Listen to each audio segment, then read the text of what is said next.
Question అయితే చేస్తాను. So ఇక్కడ కిరాక్ సీత, నిఖిల్ మాట్లాడుకుంటా ఉంటారు. నువ్వు ఈ హౌస్‌లో ఎవరిని ఫ్లర్ట్ చేస్తున్నావు అని కిరాక్ సీత నిఖిల్‌ని అయితే అడుగుతది.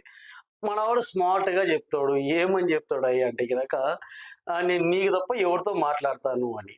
సో అప్పటికే కిరాక్ సీత బాగా రీసెర్చ్ చేసి ఎవరి పేరు చెప్పిందయ్యా అంటే గనక ఎస్‌మి పేరైతే చెప్పింది. సో లేదు, లేదు, లేదు, లేదు నేను నీతో తప్ప ఎవరితో మాట్లాడను అంటాడు. ఒకసారి కన్ఫర్మ్ చేసుకుందామా అంటది. అప్పుడు ఇమ్మీడియేట్‌గా ఎస్మికి కాల్ చేస్తారు. ఎవరు నైనిక అండ్ కిరాక్ సీత. అక్కడి నుంచి దన్నుమని అదేదో రన్నింగ్ చేసుకుంటూ వచ్చేస్తదన్నట్టు మన ఎస్మి. వచ్చి దన్నుమని అక్కడ నిఖిల్ పక్కనే కూర్చుంటది. సో మ్యాటర్ ఏంటి అని తెలుసుకుంటే కిరాక్ సీత క్లియర్ కట్‌గా ఎక్స్‌ప్లెయిన్ చేస్తది. నిఖిల్ నిఖిల్ నిన్ను ఫ్లర్ట్ చేస్తున్నాడని నా డౌటు అన్నటువంటిది. ఇది కరెక్టా కాదా అని. ఇక్కడనే మనకు